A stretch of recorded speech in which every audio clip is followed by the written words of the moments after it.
mucho te quieren, me tienen impedimento y no me dejan salir de la puerta al aposento.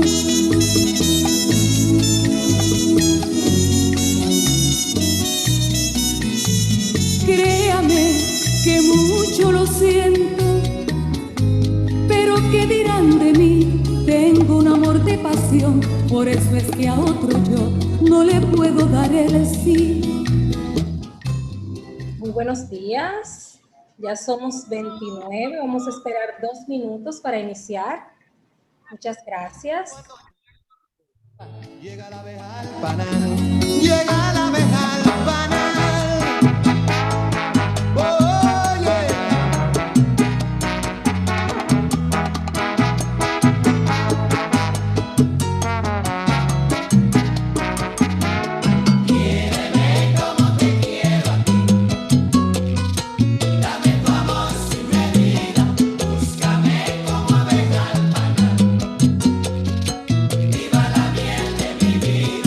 Yo no encuentro un corazón que me sepa cotejar cuando yo llego a tu puerta.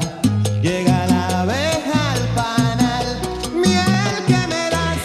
Dime cómo te quiero a ti, mamita buena. Dame tu amor sin medida, búscame como abeja al panal. Quita la pena, viva la miel de mi vida. Créame que mucho lo siento, pero ¿qué dirán de mí? Tengo un amor de pasión y le voy a dar el sí. Oye que sí, Dime cómo te quiero a ti, negrito lindo. Ay, tu amor sin medida, búscame como abeja al panal. Muy buenos días, estamos felices de tenerles nuevamente por aquí en este tercer día de nuestro segundo seminario, Riesgo Climático para las Empresas, Estrategias de Gestión.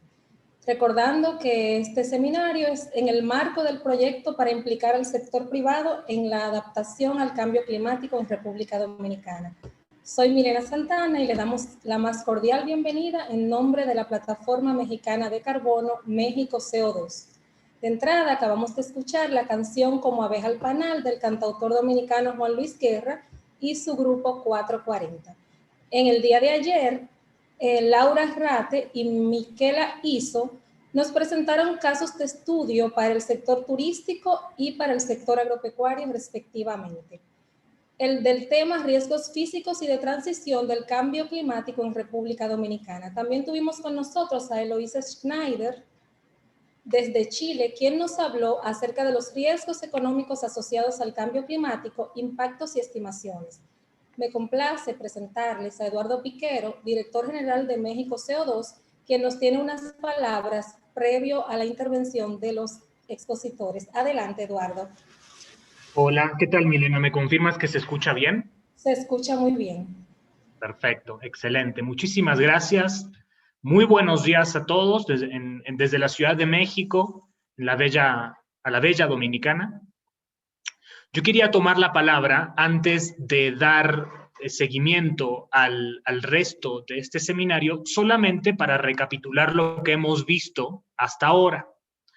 Durante el seminario número 1, hablamos sobre la base científica del cambio climático. Ya sabemos cómo se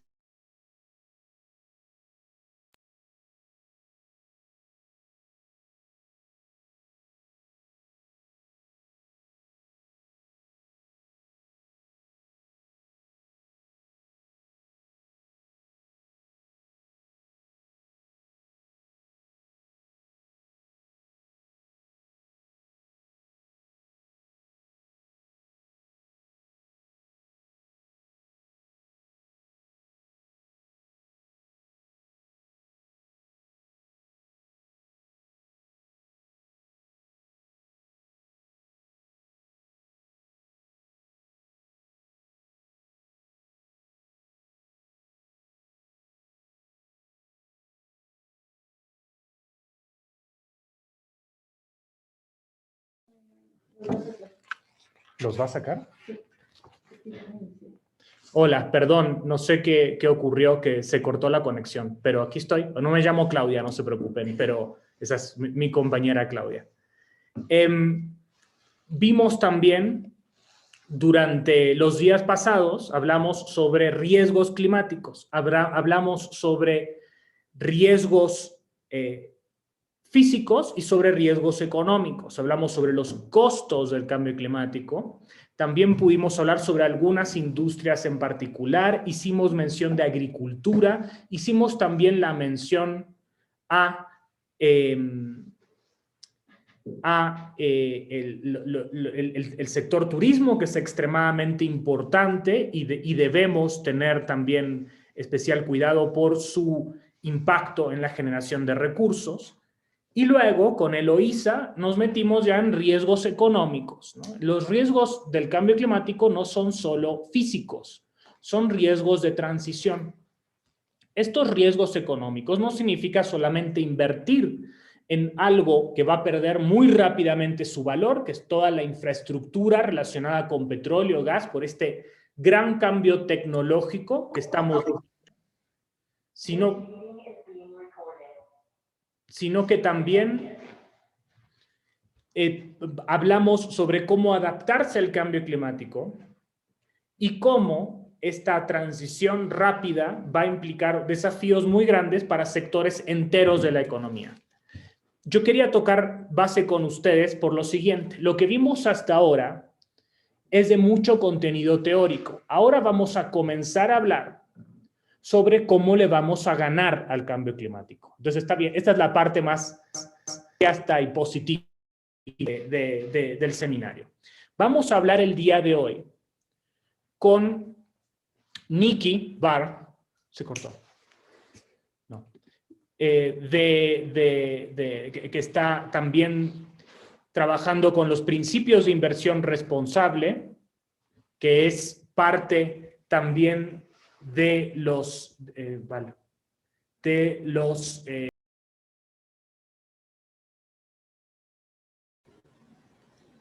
Eduardo, no te escuchamos.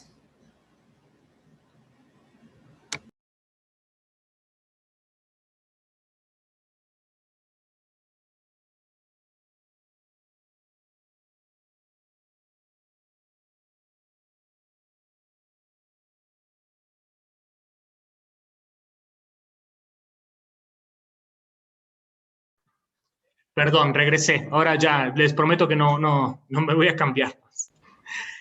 Vamos a hablar primero con Nikki Barr de principios de inversión responsable, luego vamos a hablar con Leonie de 2 Degrees Investment y luego con Irving Vázquez. El contenido de esta sesión está basada en, primero, vamos a identificar cuáles son las metodologías, las formas en las cuales las carteras de inversión van a responder al cambio climático. Luego vamos a hablar sobre cómo identificar el contenido de dióxido de carbono en las carteras de inversión y por último con Irving, casos prácticos a partir de un fondo de pensiones mexicano.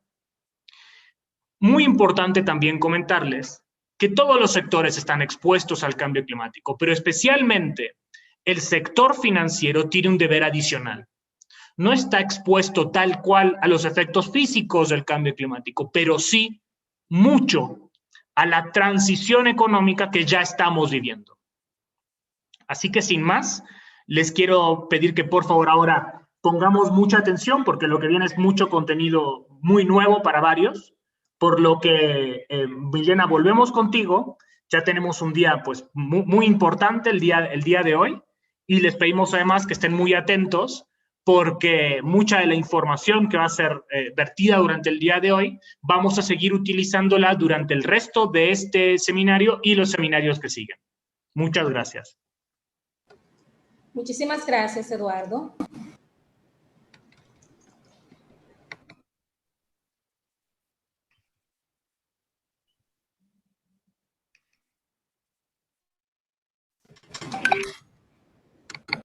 Hola, no soy Milena, soy Nelly Cuello.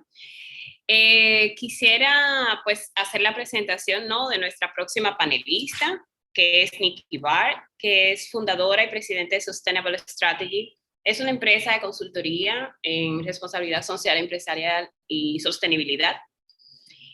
Bueno, pues en la pantalla ustedes pueden ver su bio y básicamente quiero solamente asegurarme de resaltar algunas cosas. Ella es licenciada en Ciencias Políticas y Administración de la Empresa de la Universidad de Columbia Británica de Canadá y cuenta con con una maestría en Administración de Empresas, con especialización en Estrategia Empresarial de la Universidad Francisco Marroquín de Guatemala y Tulane University. Cuenta con un diplomado en Sistema de Gestión de Responsabilidad Social Empresarial de INCAE. Y es importante resaltar la experiencia de más de 12 años asesorando empresas nacionales y regionales en diseñar e implementar sus estrategias de responsabilidad social empresarial y competitividad. Yo me atrevo a decir sin más, para no gastar más tiempo, las dejo a todos con Nikki Barr y feliz resto de la jornada. Buenos días, mucho gusto, soy Nikki Barr. Soy fundadora y líder de Sustainable Strategies, una empresa asesora en temas ambientales y sociales para Centroamérica y América Latina. Hemos trabajado por 11 años asesorando múltiples multilatinas, multinacionales y empresas grandes de la región en todo tipo de industrias y sectores. Arrancamos con cemento, minería metálica, azúcar, palma africana, banano, y nuestro trabajo pues como ingenieros independientes para instituciones financieras distintas. Ahorita estamos supervisando casi $1 billón en Project Finance. Nos ha llevado a trabajar con diferentes instituciones financieras bajo capacitaciones y también trabajando en o desarrollar o reformularles los sistemas de administración de riesgo ambiental y social para abordar, claro, cambio climático, pero también todo el espectro. El día de la mañana de hoy estaremos compartiendo un poco sobre cómo, qué hacer cuando ya tengo unas inversiones importantes en carbono. Tengo una cartera con un impacto importante en industrias altas en carbono y vamos a hablar de 3 alternativas que podemos ir trabajando para ir desvinculándonos o abordar el tema de carbono, ¿no? El primero es crear un plan de relacionamiento con los diferentes actores que puedan estar interesados en mis operaciones como una institución financiera, pero también como las empresas, ¿no? Que tienen la huella importante. La segunda es desvincularse y tener un plan paulatino de salirse de esas inversiones. Y el tercero es ser un inversionista activo, ¿no? Primero, cuando hablamos del crear un plan de relacionamiento, ir abordando a los diferentes actores, ¿qué quiero decir? O sea, cuando estamos hablando de sostenibilidad, mucho es la teoría donde no somos, como nos indica Milton Friedman en su momento, en la teoría económica de negocios, ser netamente un accionista, ¿no? Aquí nos pide ser un stakeholder, ¿no? Que las empresas busquen alrededor del negocio y vean a los diferentes actores alrededor de la operación del negocio que puedan estar interesados en el éxito y o fracaso del negocio, ¿no? Y esto es distinto a una perspectiva netamente de stakeholder, donde lo único que me importa es sacar un retorno y subir el ROI de la empresa o del proyecto. Entonces tenemos que partir con esa filosofía de sostenibilidad, de ser una empresa que visualiza a todos sus stakeholders y no solo a los accionistas. Habiendo dicho esto, ¿dónde arranco? Pues tengo que identificar a quiénes son, ¿no? Tenemos que partir desde proveedores, competidores también, ¿no? Quienes están dentro de mi gremio, a los colaboradores internos, gobierno, entes reguladores, a los accionistas, claro. Medio ambiente, que lo podemos personificar o lo podemos segregar dentro de sociedad civil, ¿no? Que pueden ser instituciones académicas, podrán ser ONGs, entes de Naciones Unidas, entre otros, ¿no? Y las comunidades o los vecinos que tenemos a nuestro alrededor. Entonces, en español tenemos como que una pléthora de terminología que podemos usar para hablar del término en inglés stakeholders. Actores, actores interesados, grupos de interés, partes interesadas, etcétera. Entonces, pues aquí no tenemos un consenso, vamos a estar hablando un poquito de actores interesados, pero hay que reconocer que la empresa no opera en un vacío, entonces literal tenemos que ver a todas las personas a quienes nos interesa a nosotros como negocio, como institución financiera o como nuestro cliente, pero también a quienes nosotros le interesamos, ¿no? Nosotros no escogemos a nuestros stakeholders. Nuestros stakeholders en muchas ocasiones nos escogen a nosotros, aunque nosotros no les querramos hacer caso, ¿no? Entonces, mucho se ha hablado de que a la larga esto, los stakeholders cada vez se vuelven como más interesantes, más intensos, y somos la era de las alianzas. Si vemos Moisés Naim habla de la era de la democracia digital, ¿no? Porque cualquier persona con una página web puede empezar a tener una opinión y ser un stakeholder importante de un negocio. Y es un reto literal validar la validez, por ser redundante, de estos diferentes grupos. Cuando identifico quiénes son, los tengo que priorizar, ¿no? O sea, no podemos trabajar con todos y la idea o la metodología que típicamente se usa para graficarlos en un mapa XY donde se pueda mapear uno su actitud, tienen una actitud positiva hacia mi empresa, negativa hacia mi empresa o están neutros, ¿no? Aquí en el eje horizontal. Y en el eje vertical voy a decir, bueno, ¿qué tanta presión o qué tanto impacto puede tener sobre mi negocio este grupo, ¿no? Entonces, es una alcaldía que tiene una opinión muy favorable sobre mi negocio y tiene un impacto muy alto porque puede permitir que opere y me puede dar ciertos beneficios de movilidad en horas pico, etcétera. Entonces, va a tener un impacto alto con una influencia alta, con una actitud muy buena. Del otro lado, de repente podamos tener alguna ente de sociedad civil o algunos vecinos que nuestros vehículos le generen molestias y pues podrán tener una influencia alta porque nos puedan bloquear nuestras operaciones y una actitud muy negativa. Entonces la idea es mapearlos.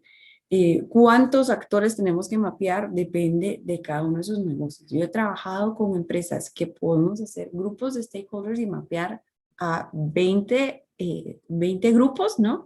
Vecinos, sociedad civil, la academia y otros donde tenemos que ir segregando porque si no el mapa no nos dice información, ¿no?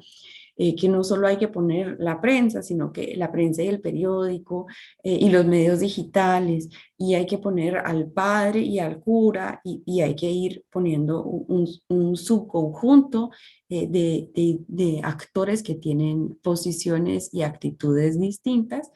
Uno, y dos, hemos trabajado con empresas que tenemos que hacer 2 o 3 mapas, ¿no? Uno por operación, otro por país y otro por el lugar del negocio, ¿no?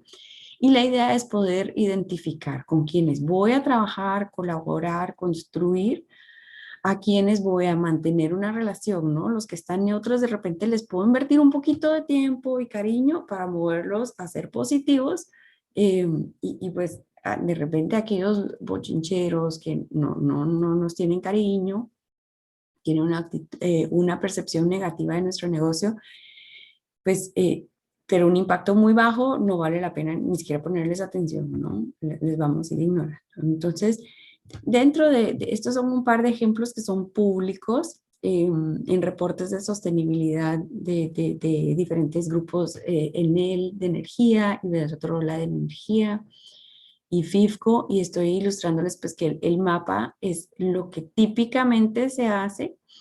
El mapa de stakeholders también tiene diferentes terminologías, ¿no? Aquí estamos viendo que lo están mapeando según influencia y dependencia sobre el negocio, pero que hay otras alternativas de cómo mapear a los actores con sistemas de redes, etcétera. Lo importante es que podamos sacar información para luego tomar decisiones y crear un plan, ¿no? Antes de hacer mi plan, tenemos que ir evaluando en lo que vamos haciendo el plan, las expectativas que tienen estas personas. O sea, cuáles son sus prioridades, sus temas principales. Este programa está hablando sobre cambio climático, cómo les queremos preguntar sobre sus principales intereses sobre cambio climático y cuáles son los otros temas que les interesan, ¿no? Es el tema migratorio, es el tema de uso o consumo de agua y los efluentes, y cuáles son esas oportunidades que podamos colaborar en conjunto, de repente hacer programas o desarrollar un compromiso interno para ir trabajando en conjunto, ¿no? ¿Cómo les abordo? Pues hay diferentes formatos, ¿no? Desde una entrevista, un grupo focal, talleres, y quien lo puede hacer típicamente el encargado de asuntos públicos o de repente algún gerente de recursos humanos o de repente este es un plan que tengo que hacer entre muchas personas de la empresa, ¿no? El gerente de asuntos públicos, pero el que va a hablar con los trabajadores es el gerente de recursos humanos y el que va a hablar con los accionistas de repente es el gerente general, etcétera, ¿no? Vamos a ver que día a día las plataformas para consultar más a los diferentes stakeholders son más activos, ¿no? Aquí yo les estoy dando el ejemplo de Philip Morris International. Este es uno de los líderes de sostenibilidad. Miguel Coleta es un portugués muy acertado, muy buena gente. Pero en fin, que él en su LinkedIn está publicando que por favor le comenten sobre su reporte de sostenibilidad y que le den retroalimentación, que les ha funcionado, que no les ha funcionado, que les parece que tenemos que ir mejorando, ¿no? Y para una empresa de tabaco, pues en realidad van a tener a muchísimos con una opinión muy fuerte de que pueden ir mejorando, ¿no? Entonces aquí pues hay que ser creativo. Y de nuevo, hemos trabajado con diferentes grupos aquí en Centroamérica, Cementos Progreso, Natura Aceites, que es de palma africana, que han publicado ya en el LinkedIn y han recibido una acogida muy buena, ¿no? De diferentes personas en comentarios, o al menos decir, pues, gracias por tomar mi opinión en cuenta, ¿no? Con esta información de quiénes son los actores y cuáles son los principales temas que les interesa, pues vamos a hacer un plan de cómo me voy a relacionar con ellos, quién lo va a hacer dentro de la empresa. Yo los identifiqué, ya los evalué un poco en dónde están clasificados en términos de mis prioridades. Voy a definir esta estrategia y después tengo que ir midiendo la eficacia de esta misma, ¿no? Cuando desarrollo la estrategia, hay que considerar que no tenemos recursos ilimitados, ni interés ilimitado de colaborar con los diferentes actores. Entonces, pues, típicamente nosotros trabajamos con una línea de continuidad de relaciones con públicos interesados, donde tengamos un espacio abierto a siempre recibir comentarios, quejas, críticas, pero nosotros priorizamos con quienes queremos llevar una relación muy cercana de colaboración, donde eso me requiere mucho tiempo humano, recursos, tiempo en sentarme y dinero, ¿no? Porque hay que aportar dinero a las alianzas. O si solo quiero dialogar, o consultarles, o abogar, ¿verdad? Mandar mensajes, comunicados, etcétera. O monitorearles y tenerlos a la vista para asegurar que no están haciendo problemas o finalmente decidir ignorar a ciertos grupos, ¿no? Ignorar es el que requiere menos recursos, colaborar es el que va a requerir mayores cantidades de recursos, pero tenemos que catalogar a los diferentes actores en estas diferentes casillas para no llegar a un punto donde tengamos quizá una presión por un grupo que no mapeamos, o sea, que no decidimos ignorar y nos pueda saltar con una luz rosa, ¿no? Entonces, yo creo que para nuestra región el tema de sociedad civil es un poco complejo, ¿no? Y esto realmente hay que ponerle mucha cabeza a mapear quiénes son esos actores para relacionarnos de forma proactiva. Estas son los actores alrededor de una empresa agroindustrial. Entonces vamos a ver desde los sectores azucareros, ¿no? Guatemala, Colombia, la academia, Brasil también es única, es la Asociación Azucarera de Brasil, proveedores, John Deere, ¿no? Las ONGs ambientales, Nature Conservancy, IUCN, los clientes, aquí tenemos los clientes principales. Esta es una ONG de presión principalmente social, otras ONGs, la OIT, Bonsucro, que es la asociación de certificación. Estos son stakeholders de energía, pero miren, uno tiene que realmente, estos son grupos que tienen una personalidad, que tienen autoridad y tienen ciertas líneas de trabajo, ¿verdad? Van a haber algunos grupos, si me regreso al ejemplo de agroindustria, hablamos de temas como biodiversidad y sustainable landscapes, ¿no? El paisaje sostenible, o podemos hablar de temas de prácticas laborales. Solidaridad le interesa más el tema de práctica laboral, derechos humanos. OIT nos va a hablar de prácticas laborales. Fair Trade International, prácticas laborales. The Nature Conservancy, de nuevo, va a hacer paisajes sostenibles, consumo de agua, caña, la quema de caña en verde. Y los diferentes clientes nos van a tener requerimientos distintos, ¿no? Coca-Cola tiene una política de land grabbing, o sea, de cuál es tu proceso de compra de tierras, que es fuertísimo, y tiene otras políticas laborales de igual forma. Entonces, pues a cada uno de estos les va a parecer interesantes ciertos temas que tenemos que ir abordando de forma importante, e inclusive dentro de cambio climático los ángulos o las preguntas que nos puedan hacer puedan ser distintas, ¿no? Este es el ejemplo, perdón, me fui rápido, de energía, de nuevo, ¿no? Geotermia, bioenergía, están los grupos, no los veo ahora, así aquí está el de hidroeléctricas, el de energía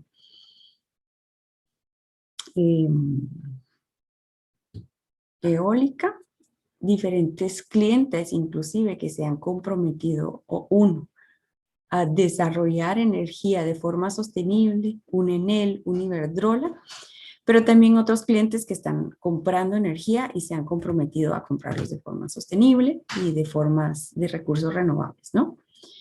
¿Por qué es importante para ustedes? Pues señores, esta sociedad civil puede tener unas presiones significativamente importantes o fuertes sobre sectores financieros, ¿no?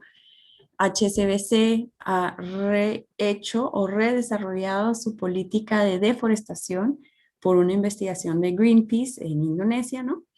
PepsiCo ha sido presionado por la industria de palma africana, y en Dominicana pues hemos tenido algunas presiones también en azúcar, ¿no? Como lo vimos en El Salvador, salió en primera plana, eso ya fue hace algún tiempo, ¿no? Creo que fue 2010 quizá, que salió primera plana del New York Times por tener trabajo infantil en la industria de azúcar en El Salvador. Entonces hay que siempre tomar en consideración esos stakeholders internacionales, los más complejos de abordar, identificarlos, mapearlos y desarrollar un plan de trabajo, ¿no? Ahí conversamos sobre el primer punto, ¿no? De por favor, hagamos un plan de relacionamiento, porque si las personas no tienen un contacto directo con la empresa o con la institución financiera, lo que van a llegar a hacer es salir en la prensa. El siguiente recomendación o paso que pudiéramos dar es simplemente desinvertir, ¿no? Decir, mi cartera está con un consumo alto en energía, con emisiones climáticas, y voy a desinvertir. Habemos campañas fuertes alrededor de switch from fossil fuels, ¿no? Desinvertamos de carbón o de petróleo o de estas industrias que tienen el tema de fracking u otros como subindustrias similares, y vemos que hay múltiples bancos que pues han hecho compromisos o de ir desinvirtiendo de estas diferentes industrias, ¿no?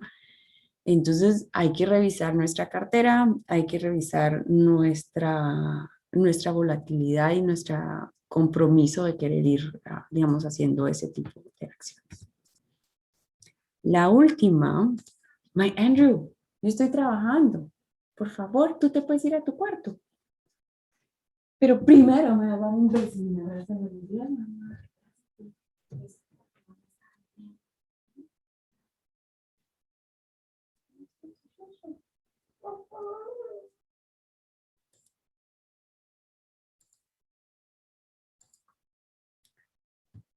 Ahí estamos de regreso.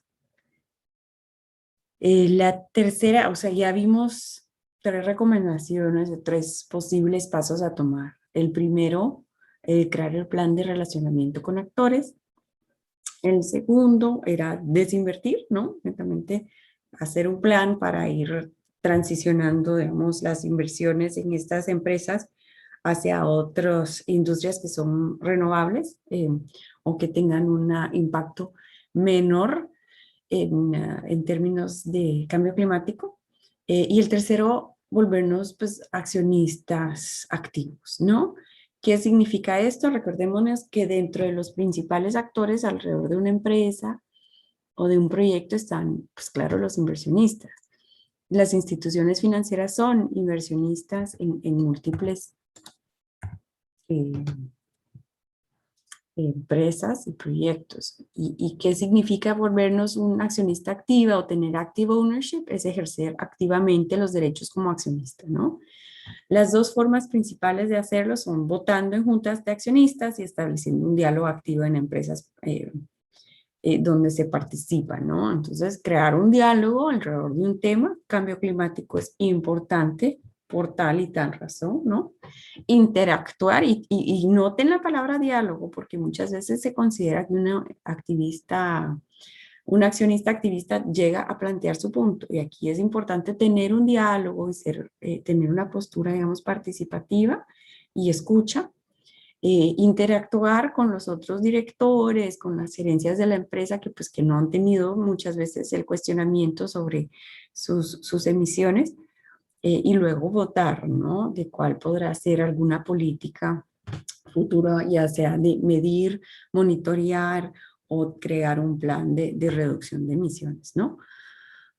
Dentro de los tipos de activos principales existen 2, inversores institucionales, accionistas que cuentan con cierto poder en la empresa, pues empiezan a centrar sus actuaciones en el gobierno corporativo de la empresa o querer ajustar siempre a cierta política, o en lo que son hedge funds, ¿no? Los fondos de inversión alternativos, donde yo pueda buscar entrar a un negocio nuevo o invertir con el fin de ajustar un poco la política en cierto tema, en querer que se mida, que se evalúa, que se gestione responsablemente los diferentes impactos.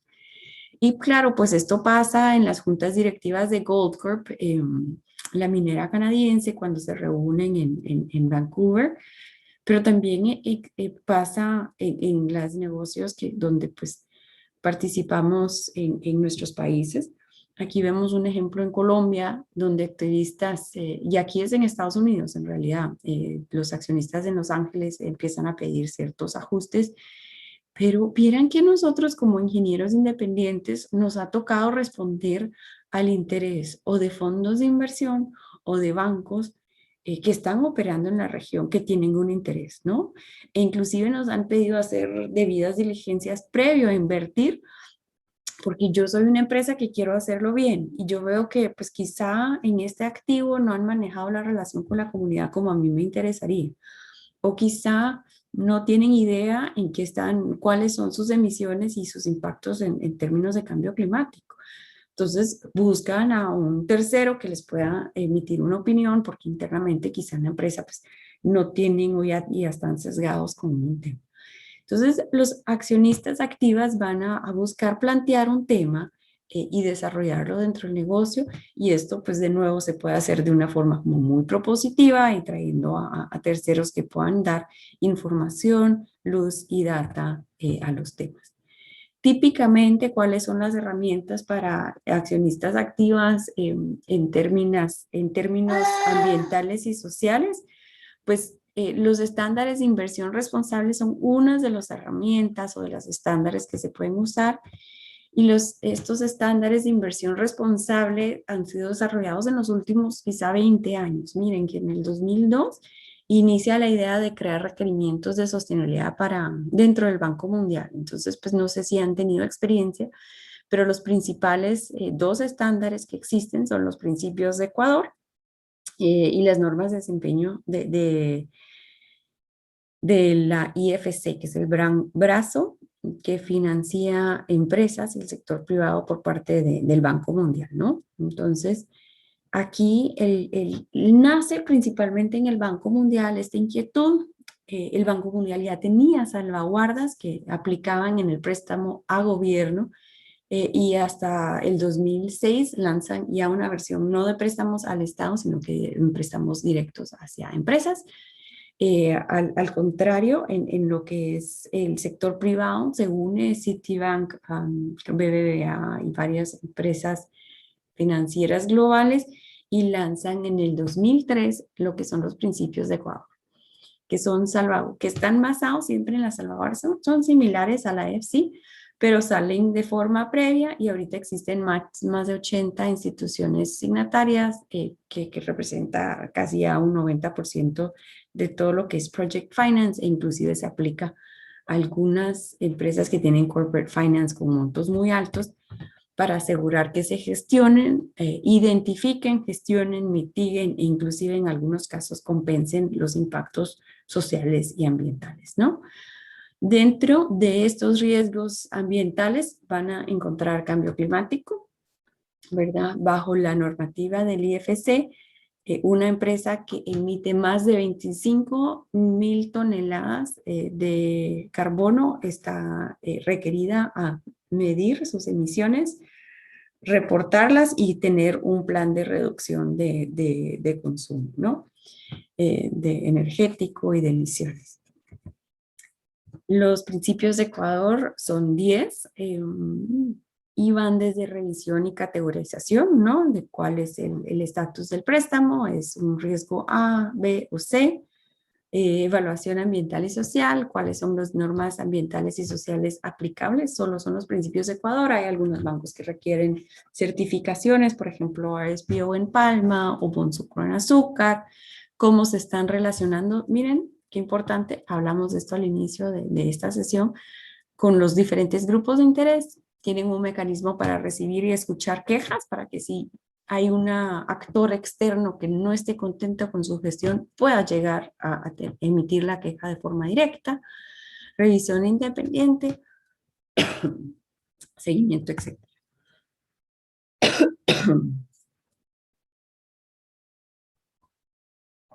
Y las normas de desempeño sobre sostenibilidad social y ambiental son más prácticas. Confieso que para mí estas son mucho más fáciles de usar, son mucho más fáciles de ejecutar en la medición en campo, pero van a estar hablando de la empresa tiene un sistema de gestión para identificar esos riesgos y manejarlos, trabajo y condiciones laborales, cómo está el tema de contratos, tanto internos como de sus contratistas, la eficiencia en el uso de recursos y la contaminación. En la norma de desempeño 3, esos están los requerimientos alrededor de cambio climático, la salud y seguridad de la comunidad, adquisición de tierras y reasentamiento, conservación de la biodiversidad, y pueblos indígenas, y el último es patrimonio cultural. Y una última herramienta que sirve para trabajar esto en instituciones financieras son alinear las mediciones y los impactos con los objetivos de desarrollo sostenibles de Naciones Unidas, ¿no? Donde podamos ir alineando al ODS número 13, ¿no? Tener ciertos indicadores que ya vemos que hay diferentes bancos que están alineando cómo mi cartera está incidiendo sobre los ODS y pues claro, en acción por el clima también. Sé que me encantó estar con ustedes hoy. Lamento que soy un video y que no puedo estar con ustedes en persona, pero estoy viajando hoy. Les dejo mi información y de nuevo hoy revisamos el desarrollar un plan de relacionamiento con actores cuando tengo una cartera muy alta en emisiones y tener una conversación genuina, ¿no? De por qué están estas inversiones y de por qué, cómo vamos a ir trabajando con ellas para asegurar una buena gestión. Desinvertir, desvincularse de esas inversiones. Y tercero es el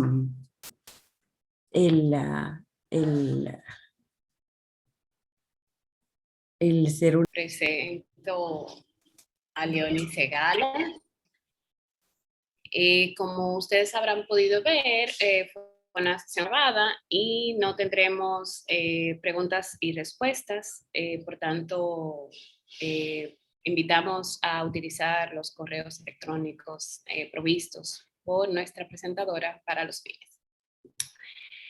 Quiero pues ahora tomarme un minuto para presentar a Leonie Segala, quien es Project Manager de Emerging Markets en 2 Degrees Investment Initiative y trabaja desde Santiago de Chile, donde se encarga de promover la integración de las consideraciones sobre cambio climático por parte de los actores financieros en mercados emergentes. También apoya con la implementación de herramientas y metodologías a las especificidades del mercado, de estos mercados. Antes de unirse a 2 Degrees, Leonie trabajó como consultora de finanzas sostenibles para clientes europeos y latinoamericanos. Y también trabajó como oficial de responsabilidad social corporativa para el Ministerio de Medio Ambiente francés. Sin más, los dejo con Leonie. Muchas gracias, Nelly, por la presentación. Les voy a compartir mi pantalla. Un momento.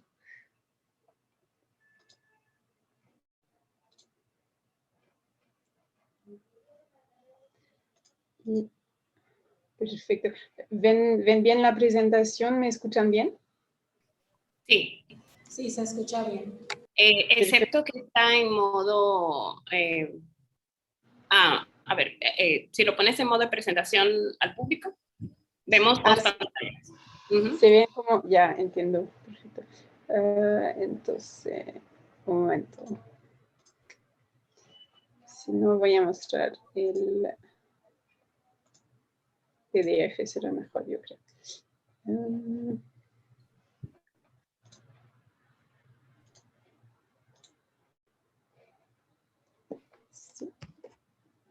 Sí. ¿Así se ve? Sí, ahora sí. Perfecto. Creo que se puede poner en... Bueno, creo que se... Perfecto, que sí, creo que se ve... Así se ve perfecto. Genial. Súper. Primero, muchas gracias por la invitación. Mucho gusto estar con ustedes hoy en ese seminario. Yo soy francesa, así que mucho gusto también estar en un seminario con la AFD y Expertise France. Entonces, como Nelly explicó, yo soy Project Manager para mercados emergentes en 2 Degrees Investment Initiative.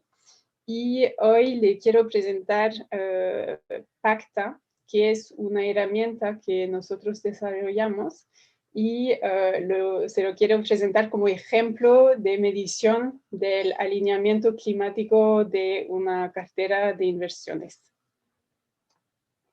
Así que aquí, bueno, para explicarle un poco en 2 Degrees Investing Initiative, nuestra misión es de alinear los mercados y también la regulación financiera con los objetivos climáticos internacionales y en particular el objetivo de mantener el calentamiento global debajo de 2 grados. Entonces, 2 Degrees Investing Initiative es una organización que fue fundada en el 2012. Estamos trabajando globalmente, tenemos oficinas en Berlín, Bruselas, Londres, Nueva York y también en París y también con empleados en otras ciudades como yo en Santiago de Chile. Somos más de 40 empleados de varias nacionalidades y cooperamos con supervisores, con instituciones financieras, con reguladores, con ONGs y también universidades. Y un punto importante es que somos una organización sin fines de lucro y sin actividades comerciales.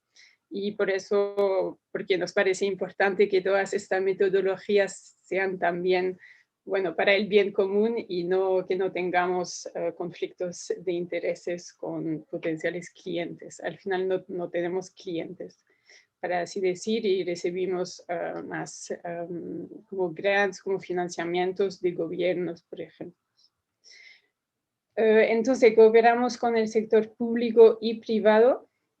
Tenemos proyectos con iniciativas gubernamentales, como muchas en Europa, con Suiza, Luxemburgo, Francia, Noruega, por ejemplo. Y también trabajamos mucho con asociaciones financieras Perdón.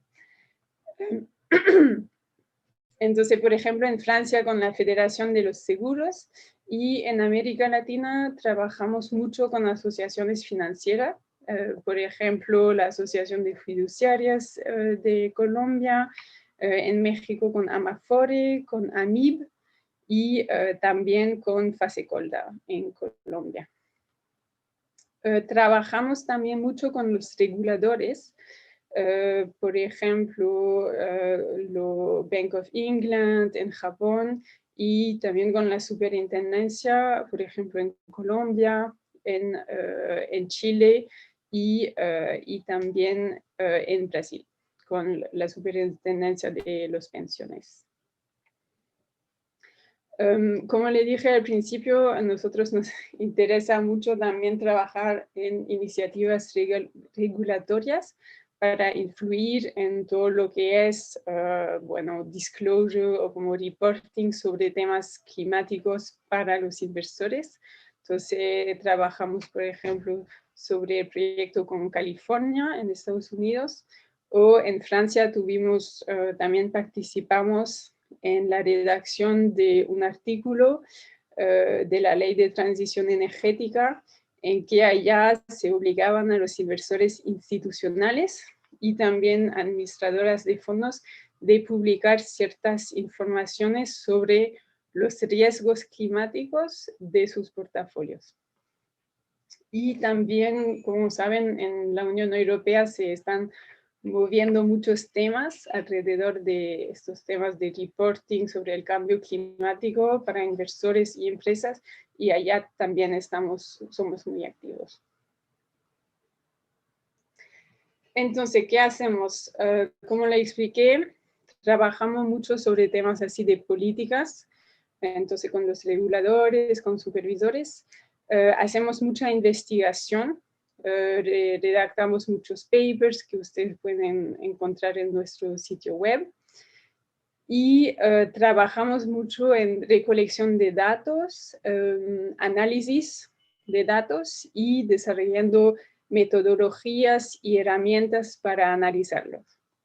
Entonces, ¿cómo estamos organizados como equipo? Tenemos un equipo especializado en PACTA, donde allá se trata directamente de eso, del análisis de datos con escenarios climáticos, y hoy me voy a enfocar en este y explicarle un poco cómo funciona esta herramienta, para qué sirve. Tenemos también un equipo sobre retail, entonces inversión minorista, un equipo que trabaja también en... Perdón, no sé si se escucha ese ruido, que voy a sacarlo. Un momento, por favor.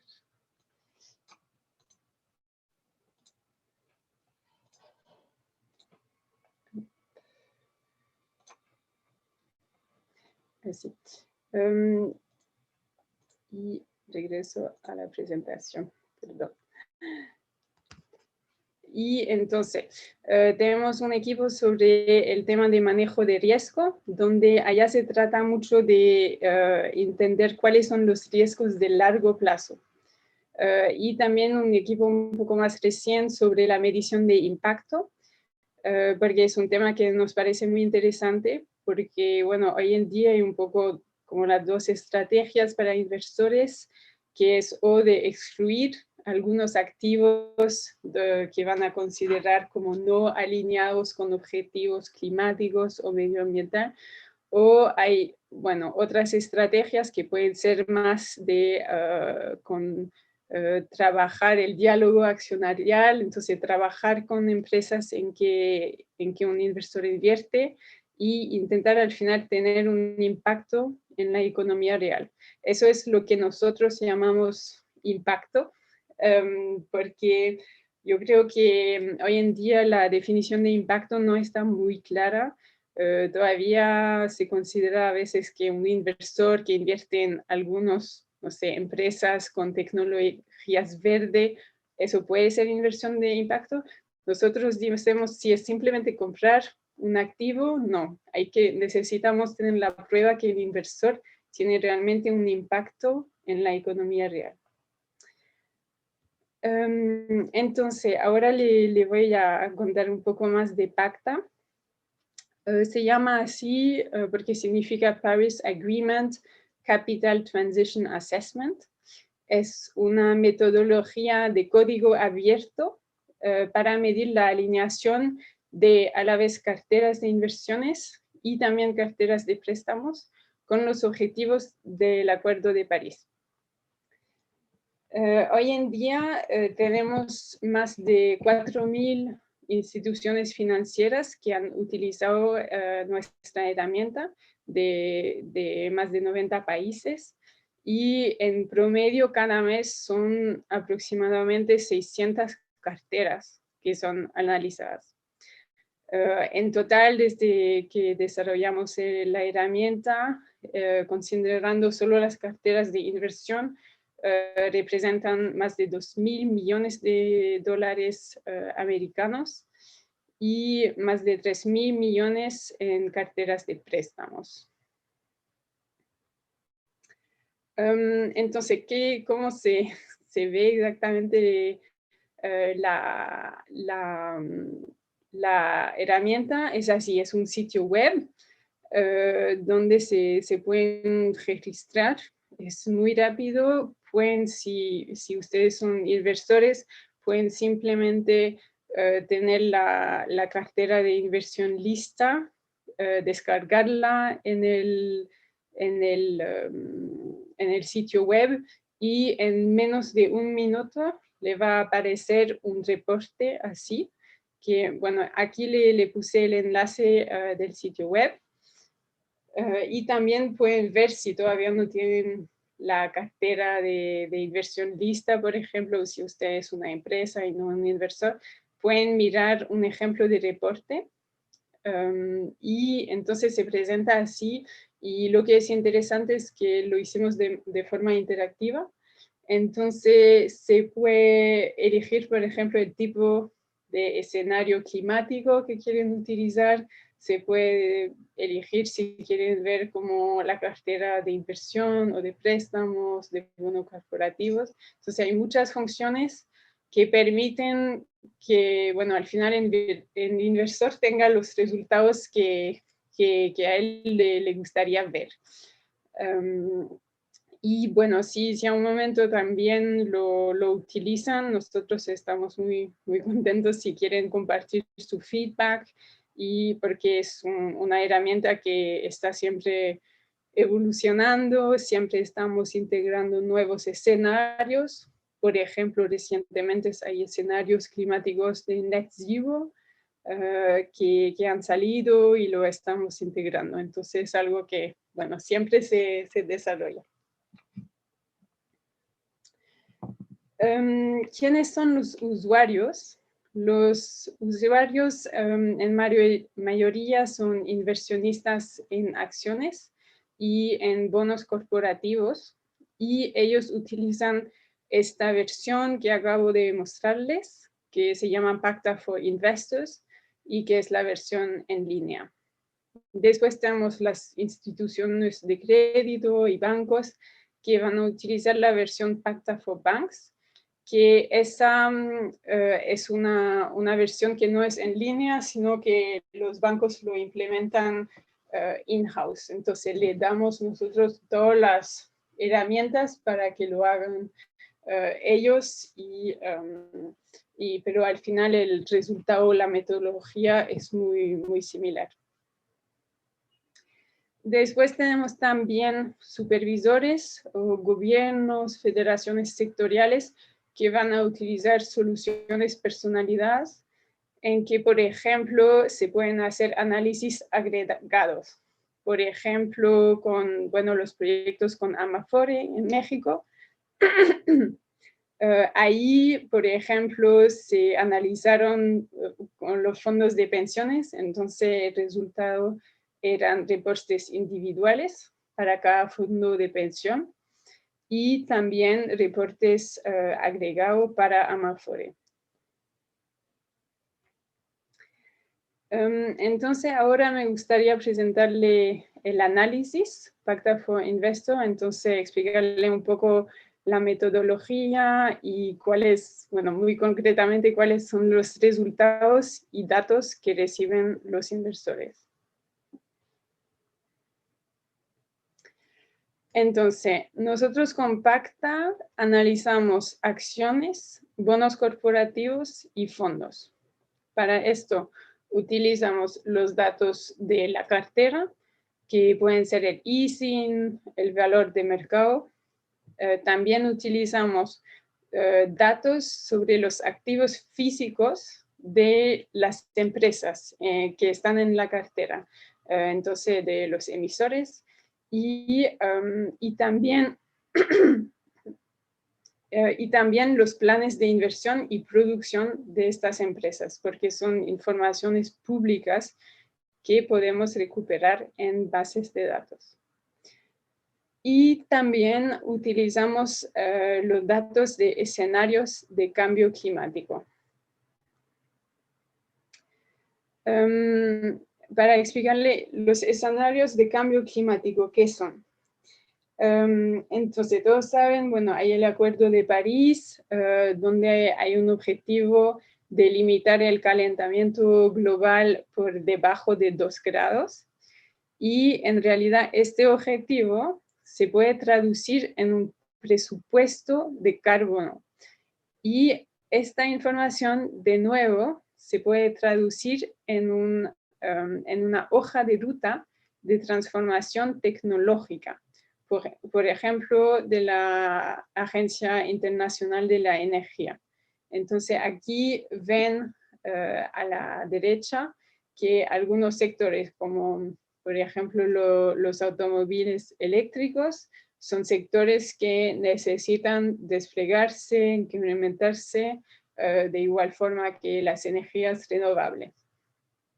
A lo contrario, hay sectores como plantas de carbono o automóviles con benzina que vamos a necesitar que eliminar de forma gradual y reemplazar para estas otras tecnologías. Entonces, aquí nuestro trabajo es de comparar estas hojas de rutas de transformación tecnológica con los activos de las compañías en los portafolios de los inversores.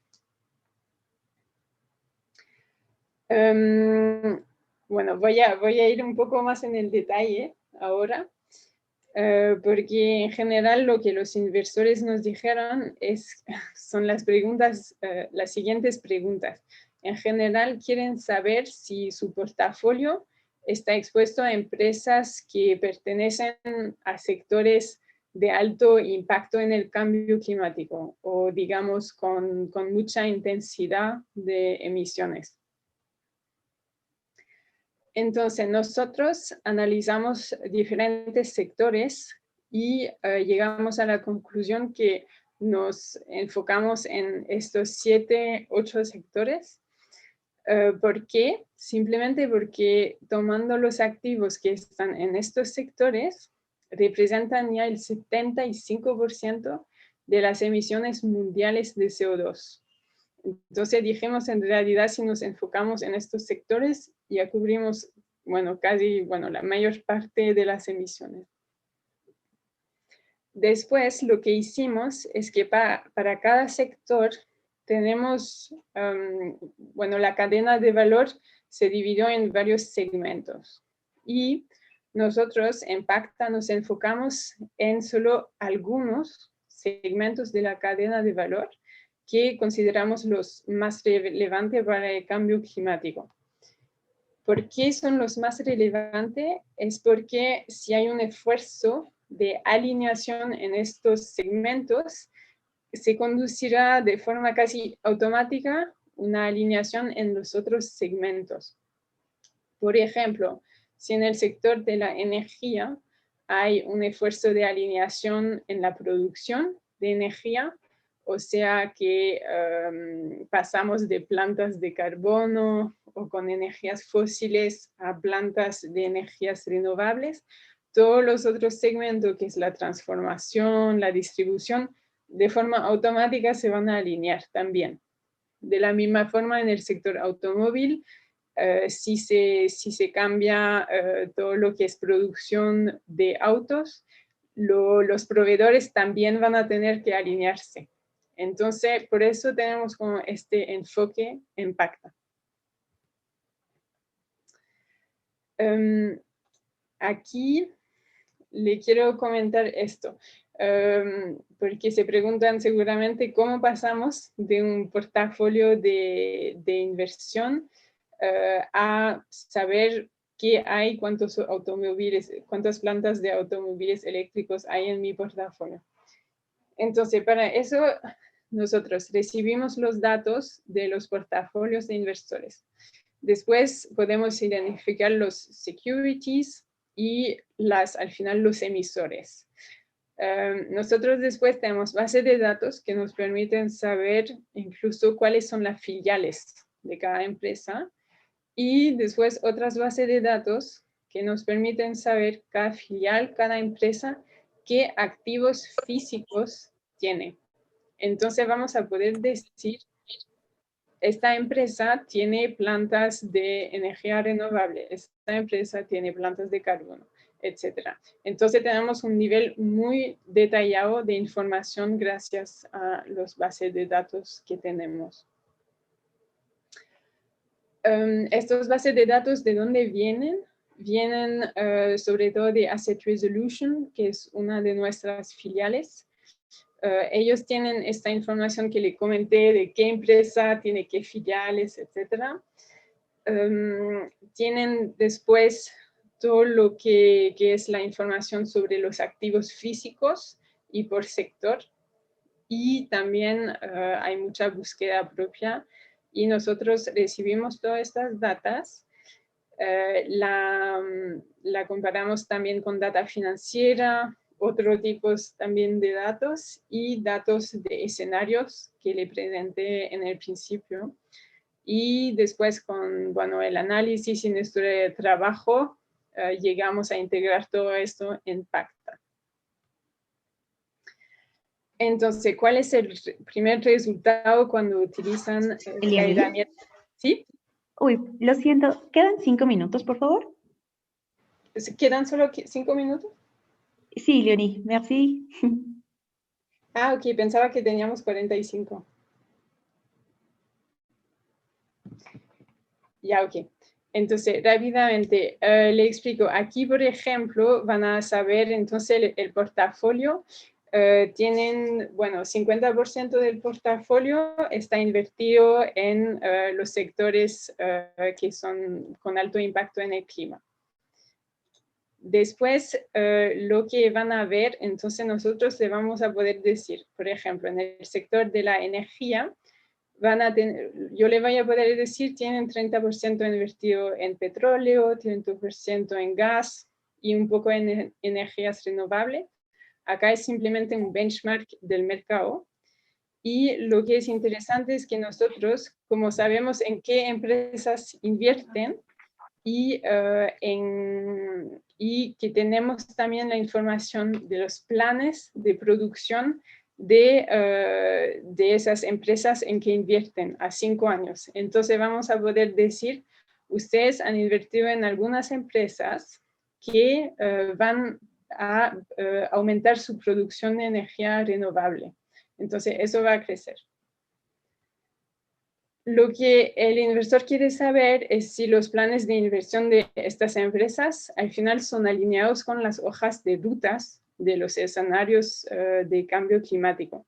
Entonces aquí yo le voy a poder decir, si usted se queda invertido en estas empresas, así, se va a incrementar un poco la producción de energía renovable.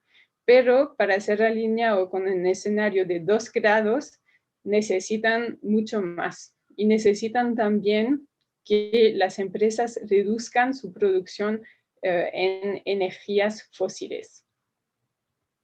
Ahora que saben que no están alineados, quieren saber si, pero mi portafolio, ¿a cuántos grados de calentamiento global está asociado? Entonces, Nosotros le vamos a poder decir su portafolio se descargó en 2020, por ejemplo.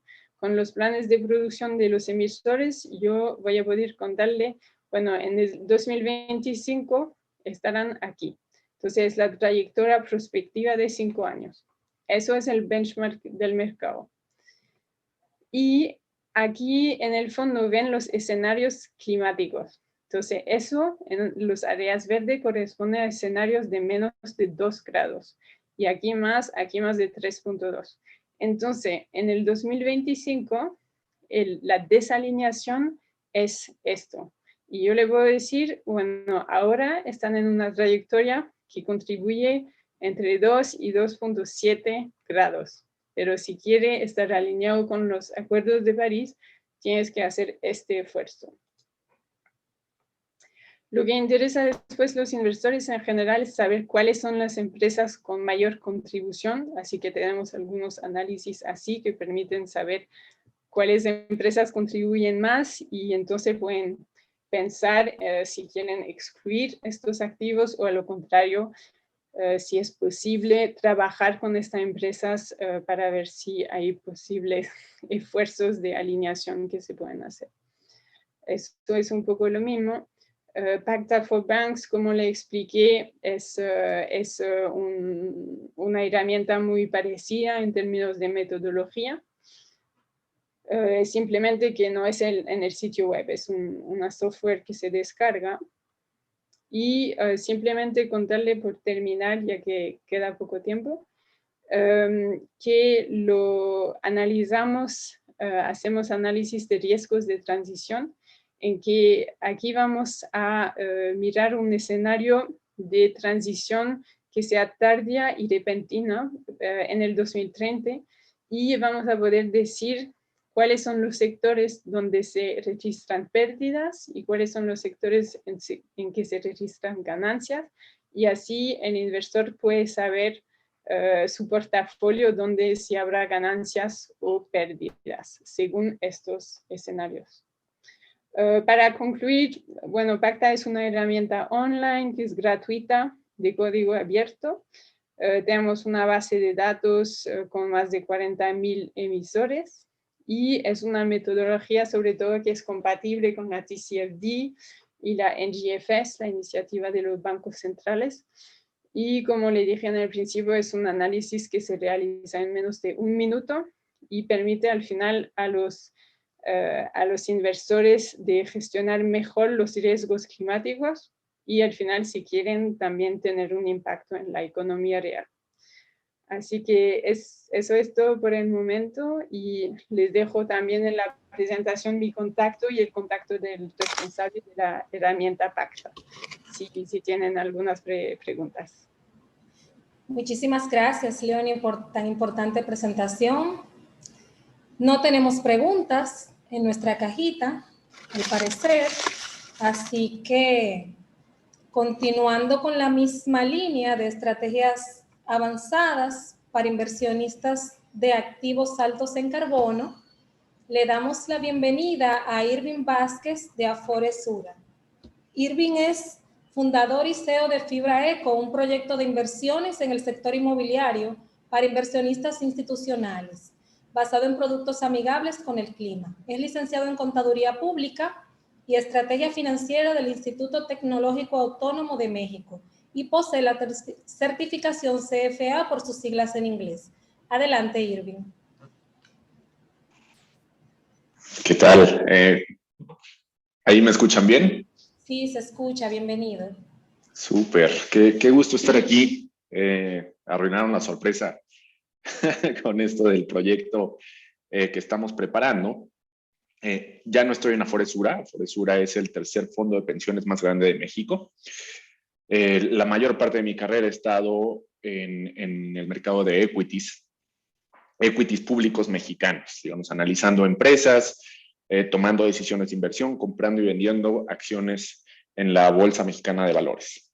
Y durante los últimos 2 años me dediqué de lleno a ser líder de la estrategia de incorporación de criterios ambientales, sociales y de gobernanza para Afore Sura, donde aprendimos y averiguamos cómo crear estrategias para todas las clases de activos, ¿no? Dada esta tendencia del ESG. En marzo del año pasado, no, en marzo de este año, perdón, con el COVID se mezclan de repente los tiempos. En marzo de este año decidí emprender un proyecto de impacto ambiental, justamente creando y reuniendo talento para crear una empresa que en verdad tenga un verdadero impacto en la mitigación de la emisión de gases de efecto invernadero y con esto pues del cambio climático. Si me permiten proyectar, ¿cómo puedo proyectar la presentación? Irving, ahí en la parte de abajo hay una sección donde dice Share Screen. Sí, claro, es que estaba en las opciones. No te preocupes. Listo. Muchísimas gracias, bienvenido. Gracias. Y bueno, encantado de estar acá. Me invitaron en 2019, Eduardo Piquero me invitó al primer evento de finanzas verdes organizado por la Bolsa de Valores de la República Dominicana. Y me da muchísimo gusto cómo va evolucionando todo este asunto. Todos estamos aprendiendo, es algo nuevo. La diferencia es que todo es nuevo, todo hay que partir de cero.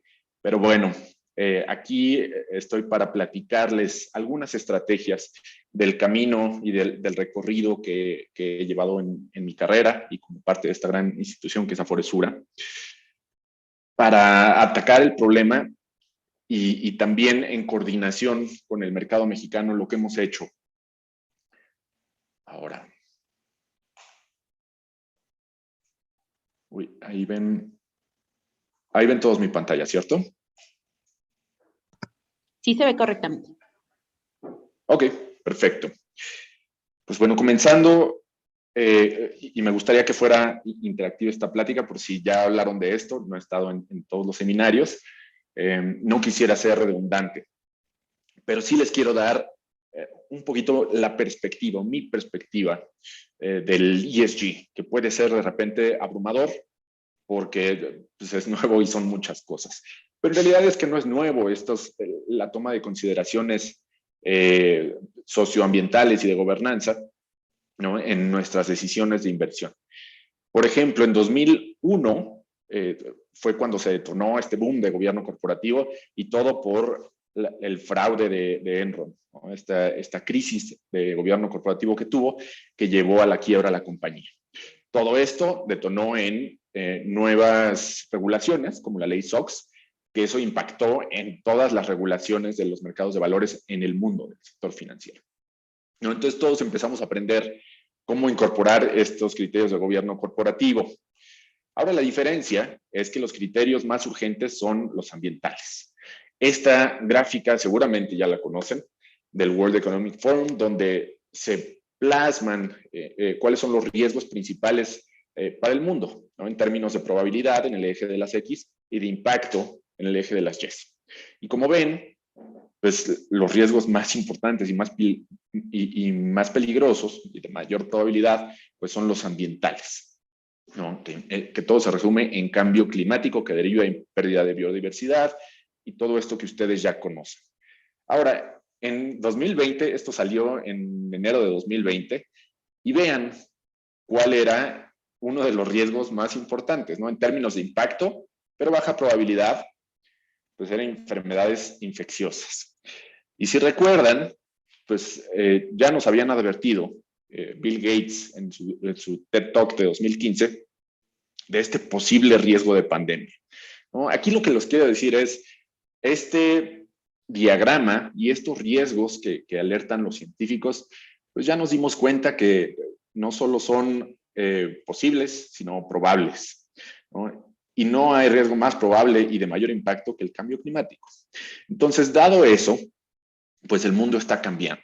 El mundo está cambiando y todos los actores económicos y de la sociedad se están alineando con estos riesgos. Y aquí esta gráfica, lo que quiero, seguramente también ya la conocen, y si no, pues en el eje de las Y vemos las emisiones de gases de efecto invernadero, y en el eje de las X, cuáles son las trayectorias de acuerdo a diferentes escenarios de los cuales platicaba Leonie. Y aquí vemos que si no tuviéramos ninguna política, si no tuviéramos los acuerdos de París, llegaríamos a un incremento entre 4.1 y 4.8. Lo importante de esta gráfica y el mensaje que les quiero dejar es que no es suficiente, ni siquiera con los acuerdos de París, ni siquiera con las políticas actuales. Como ven aquí, nos llevan a escenarios por arriba de los 2 grados centígrados. Y en realidad a lo que queremos llegar es a los 1.5 grados. ¿Esto qué implica? Una reducción de gases de efecto invernadero en 10 años del 30%, ¿no? Como lo ven acá. Y eso no es de la base, ¿no? Como típicamente se establecen los objetivos, sino realmente tenemos que reducir 30% las emisiones. Y este es un reto gigante, ¿no? Donde tenemos que canalizar los recursos del sector financiero. Y bueno, creo que es uno de los objetivos, de acuerdo a la información que leí de este evento, es uno de los objetivos. Entender como inversionistas, cómo poder diferenciar y crear un verdadero impacto contra el cambio climático, y también hedgear o cubrir nuestros portafolios. Si somos emisores, cómo levantar dinero para crear proyectos de impacto, y como reguladores o para el sector gubernamental, igual, cómo ayudarnos de estos mecanismos financieros. Ahora, pues ustedes saben que esta trayectoria climática y este escenario catastrófico ha llevado a los países a poner metas, ¿no? Todas estas metas son a 2050 principalmente, porque ahí tenemos que llegar a Net Zero para que a 2100 no incrementemos la temperatura en más de 2 grados. Y esto también ha conllevado a que los grandes asset managers hagan sus pledges, sus compromisos de Net Zero. Todo el mundo se está alineando con esto, y esto tiene grandes consecuencias para la sociedad, ¿no? Además, pues vemos cada vez más asset managers. Aquí vemos cuántos asset managers se están comprometiendo a los principios de inversión responsable, o UNPRI. Ahora, ¿esto qué significa? Pues es considerar que todos los agentes económicos están cambiando su percepción del desarrollo sustentable, ¿no? ¿Y qué es el desarrollo sustentable? Es un concepto muy básico, pero que de repente no nos ponemos a pensar qué significa, ¿no? Y es básicamente satisfacer las necesidades del presente sin comprometer las necesidades de las generaciones futuras. Tan simple como cuando tú produzcas algo, si eres una empresa, pues, ¿cómo haces para que esa producción y ese modelo de negocio sea circular, ¿no? Si yo creo una botella, ¿qué va a pasar con esa botella, ¿no? Si mi modelo de negocio es permanentemente crear botellas y tirarlas, pues no hay recursos suficientes en el planeta para que ese modelo de negocio sea sostenible, ¿no? Entonces es algo muy básico, pero que apenas se está poniendo atención. No obstante, pues este concepto se veía desde el 87. Entonces ya los gobiernos están poniendo atención, los inversionistas y los ciudadanos en este concepto, ¿no? Y todos este concepto crea nuevos valores en las generaciones nuevas, ¿no? La generación de los millennials y la generación Z, pues nacieron con este problema del cambio climático. Y estos valores ya están inmersos en su generación, y por eso las compañías están cambiando. Ya no es solamente un tema de me puedo financiar mejor, sino la generación que es el target de consumo está cambiando sus valores, y por eso las empresas también están cambiando, porque el consumidor está transformándose. Entonces, por eso es que las empresas, en lugar de nada más, como vimos en nuestra primera presentación, ser enfocado en crear valor para el accionista, dicen, pues vamos a crear valor para todos nuestros stakeholders. Y así se está permanentemente cambiando el enfoque de las empresas. Ahora, todo esto que les platico se aterriza en riesgos. Esto trae tanto riesgos físicos y de transición. Aquí me parece que ya explicaron bien estos dos riesgos, ¿cierto? No sé si tengo aquí un interlocutora. Sí. Ya vieron estos riesgos. Ok. Pues bueno, todos estos riesgos, el problema es que los desconocemos y como parte de una AFP o de una FORE mexicana, pues tu primer trabajo es la asignación de capital. Y si no asignas capital de acuerdo al riesgo adecuado, o si no mides el riesgo, no pides un retorno adecuado. Entonces, como desconocemos todos estos riesgos, necesitamos mejor información, ¿no? Que sea relevante, comprensible, comparable y confiable. Es decir, muchas características que tiene la información financiera la necesitamos para la información ESG. Ahora, quiero platicarles los diferentes approaches o diferentes estrategias que existen ASG, ¿no? Que existen. Estas son las 3 grandes estrategias que existen en el mundo, ¿no? La primera es alineada con valores, ¿no? Que son alineada con valores o exclusiones. Y esto es básicamente alinear tu portafolio con un set de valores. No tabaco, no armas. Ya se estaba moviendo eso a no combustibles fósiles, por ejemplo. Pero es independientemente del valor, ¿no? O de los retornos que te puede generar. Yo no voy a invertir en tabaco a pesar de que sea la empresa más rentable del mundo. El segundo enfoque, y ahora los voy a desarrollar un poquito más. El segundo es la integración ASG, que es donde se juntan los valores o estos riesgos socioambientales con los retornos financieros, ¿no? Vamos a medirlos y tomar decisiones. Y el tercero es la inversión de impacto, ¿no? Que es, digamos, lo más nuevo y lo más evolucionado, que es verdaderamente yo voy a tomar una decisión de inversión, pero no solamente basada en el retorno financiero, sino en retornos socioambientales. Ahora, la conexión de estos 3 enfoques es el stewardship, ¿no? De lo que se trató nuestra primera presentación, que es cómo yo como inversionista soy activo en las decisiones de las empresas, empujándolos a mejorar sus prácticas, y esto lo hacemos a través del engagement, de hablar con ellos, y del proxy voting, ¿no? Castigar o premiar al consejo de administración cuando elegimos a los miembros de la junta directiva, ¿no? O del consejo de administración. Entonces, esto es muy importante, el stewardship, porque es como realmente tenemos un say o tenemos voz en la toma de decisiones de las empresas. Ahora me voy a ir a explicar de manera más detallada estos 3 enfoques. El primero es la alineación de valores. Y esto es la más común de las estrategias, que consiste en alinear tu portafolio con un ranking, ¿no? Ya saben que existen proveedores de rankings como MSCI, como Sustainalytics, como SAM, y ahora ya se están haciendo índices que sobre y subponderan a las emisoras de acuerdo con un ranking o una calificación que hace este proveedor, de acuerdo con una matriz de materialidad. Ahora, este enfoque, ¿por qué es diferente de los financieros? Ahí me escuchan, ¿cierto? Se escucha correctamente, Irving. Sí, disculpen. Aquí es independiente porque nadie o el proveedor de este ranking no está haciendo un análisis de qué le va a pasar a la compañía cuando en 2030 se prohíban. No se está haciendo ese análisis de valor en un DCF, en un flujo de efectivo. Simplemente se está sobre y subponderando, pues, de acuerdo a estas tendencias.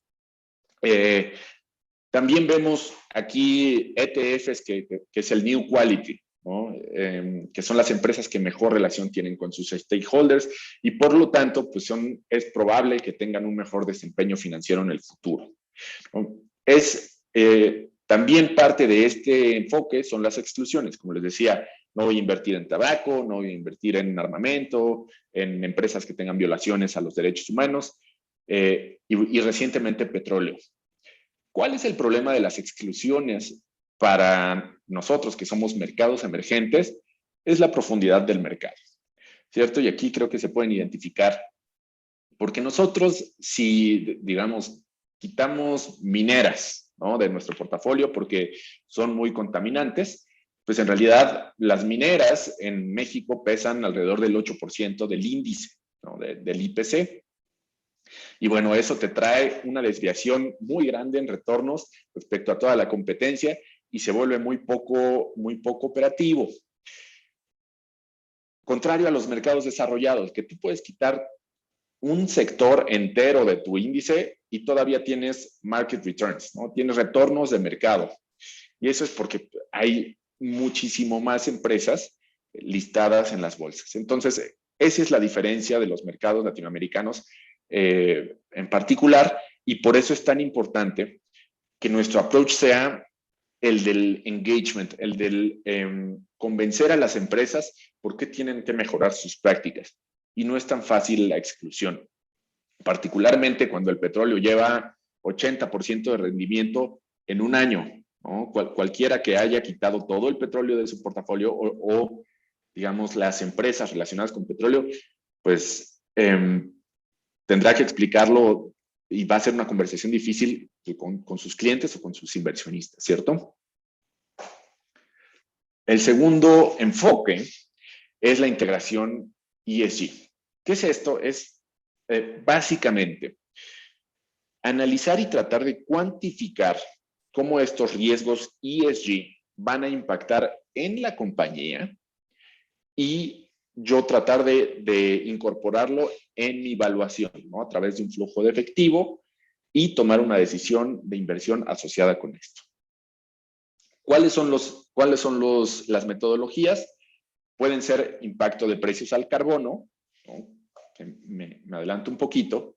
Por ejemplo, ¿cuál es el impacto de precios al carbono y qué son los precios al carbono? Son básicamente impuestos que se ponen a las empresas por contaminar. Ahora, UNPRI te dice que eventualmente los impuestos al carbono tienen que ser de $140 por tonelada de CO2 equivalente. Ahora tenemos en el mundo un promedio, si entiendo bien y si mi información no está tan desactualizada, un promedio de $10 por tonelada de CO2 equivalente. Entonces, si queremos llegar a los 2 grados centígrados, esos impuestos se van a tener que subir y que subir y que subir. Y eso lo tenemos que reflejar en nuestro DCF para una compañía que emite muchos gases de efecto invernadero. Y es así como puedes, a través de un modelo financiero, hacer análisis de escenarios y ver cómo impacta en el precio de la acción o en el precio de tus bonos, por ejemplo, para la calidad crediticia del emisor. Esa es una forma, ¿no? Y estén muy pendientes de los impuestos al carbono, porque ya hay iniciativas de impuestos globales al carbono, de hacer que los países desarrollados y que son los más contaminantes paguen a los impuestos a los países con menor poder adquisitivo y para que ellos puedan desarrollar con la recepción de esos impuestos su plataforma de generación energética mucho más limpia. Para eso es.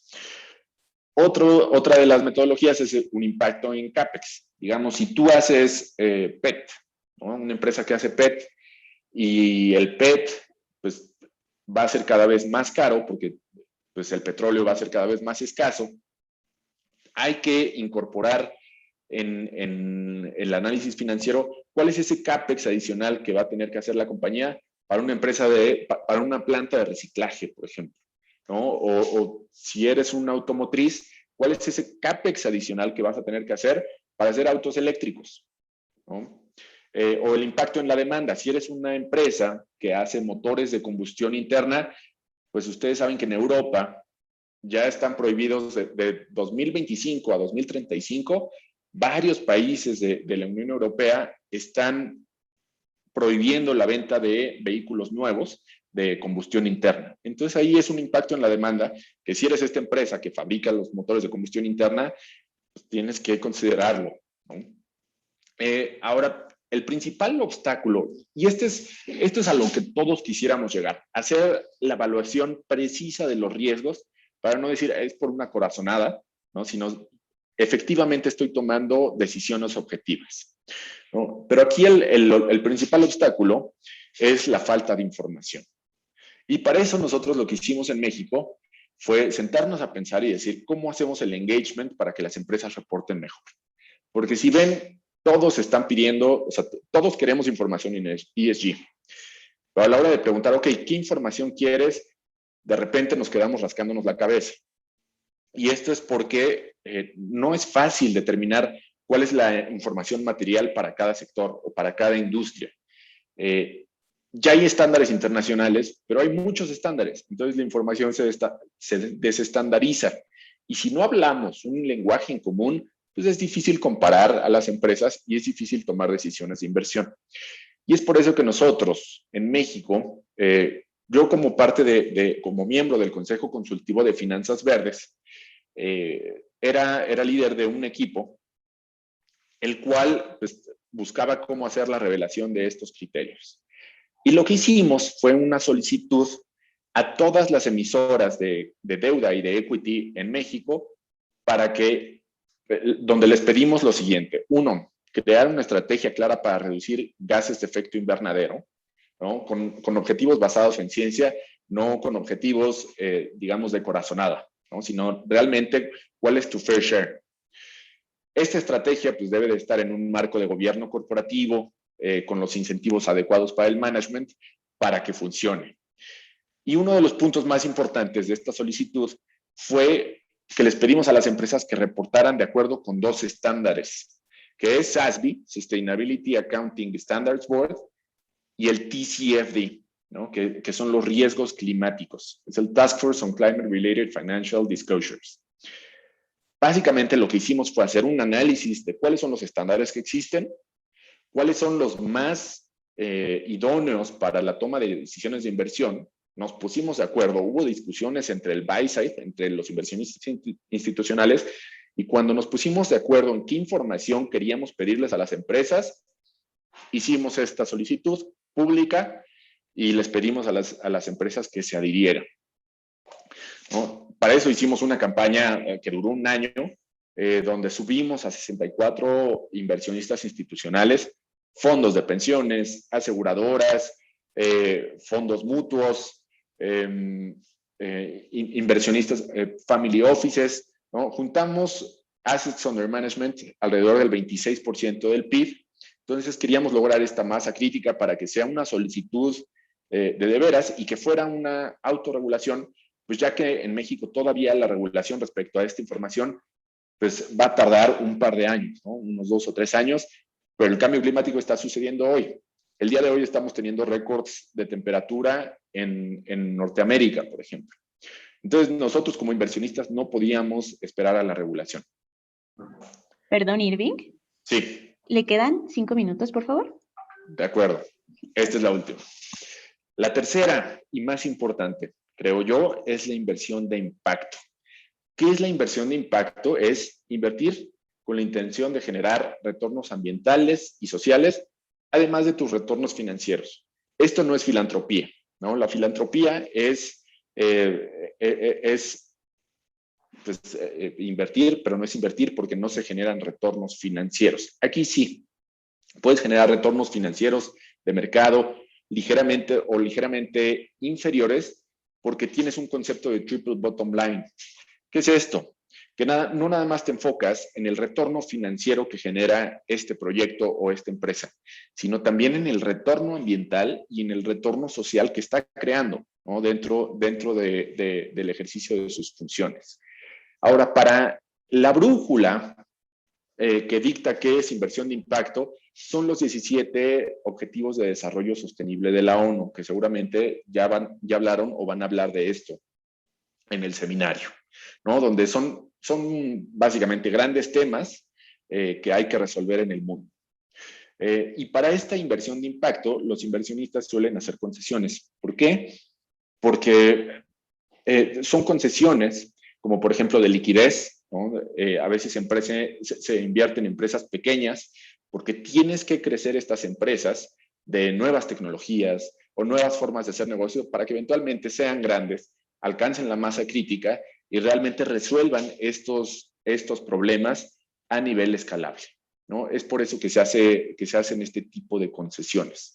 ¿Cuáles son los principales asset classes? Uno, los bonos verdes, sociales o sostenibles, o sea, los bonos temáticos que están ligados con esto.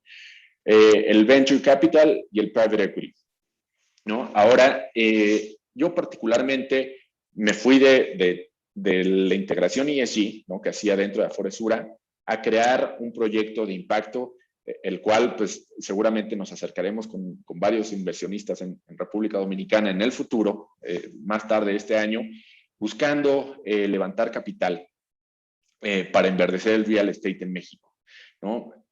Lo más importante, yo les diría, para levantar dinero, lo más importante o para invertir en estos proyectos son certificaciones, ¿no? Son estándares internacionales, información auditada, ¿no? Información estandarizada, que esto evita a toda costa el greenwashing, y es lo que tenemos que fomentar como inversionistas, como reguladores y como empresas, porque han salido un sinnúmero de proyectos pues que tienen una planta o un folleto verde como portada, pero al final el impacto no está ahí, o no está auditado, o no logra estos objetivos. Y creo que eso es lo más riesgoso y lo más triste que puede suceder en este mundo de búsqueda de la sustentabilidad, ¿no? Ahora, eso es todo lo que yo venía a platicarles el día de hoy.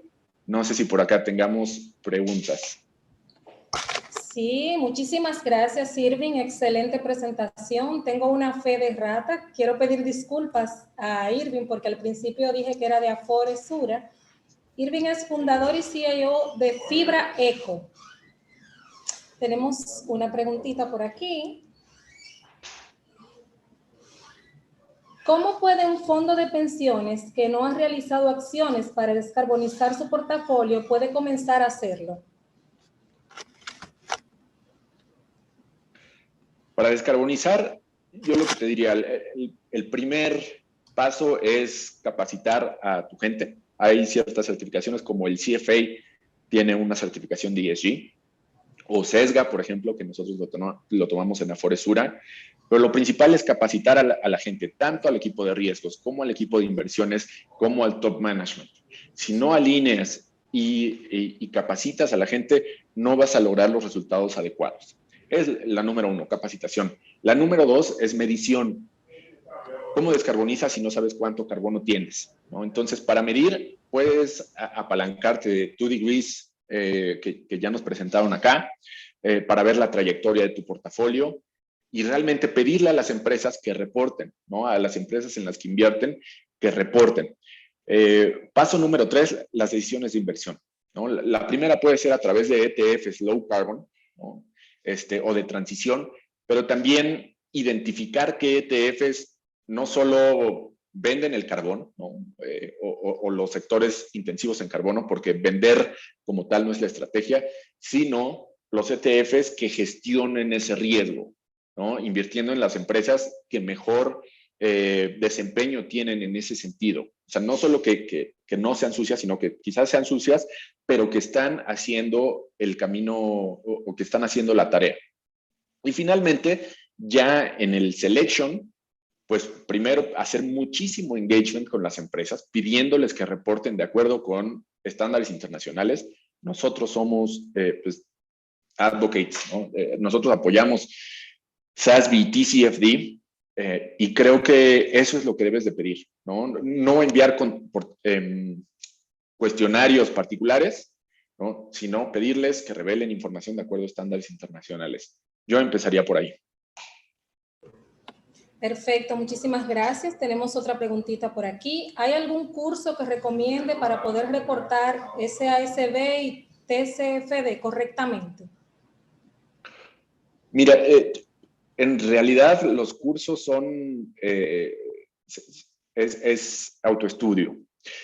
Tanto TCFD como SASB tienen en sus páginas guías de implementación, ¿no? Y viene muy detallado. Ellos tienen personas directamente que te ayudan y te asisten en poder revelar, que te explican, además de estas guías. Entonces, no hay más que meterse a las páginas y ponerse a estudiar. Perfecto, muchísimas gracias, Irving. No tenemos más preguntas en nuestra caja de preguntas, así que agradecemos mucho al señor Irving Vázquez por su intervención el día de hoy. Inmediatamente recibimos al doctor José Agustín Breña con el tema Huella hídrica, herramientas para la sostenibilidad territorial y la adaptación al cambio climático. El doctor Breña es coordinador de hidrología del Instituto Mexicano de Tecnología del Agua. Es experto en ingeniería y gestión de recursos hídricos. Sus investigaciones más recientes se centran en la observación y monitoreo de fenómenos hidrometeorológicos extremos, sequías, inundaciones, percepción remota de los recursos hídricos, así como el nexo agua, energía, alimentos. Desde 2014 ha impartido las asignaturas de geohidrología, uso de herramientas de percepción remota en la ingeniería hidrológica, sustentabilidad hídrica, hidrología superficial y gestión integrada del agua. Adelante, doctor Breña, bienvenido. Hola, sí, muchas gracias. Buenos días a todas y a todos. Si me permiten compartir la pantalla, por favor. Allá, listo.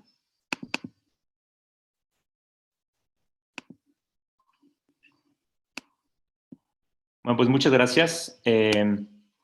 Nuevamente, pues agradezco la invitación. Y bueno, el día de hoy estaré hablando, ¿no?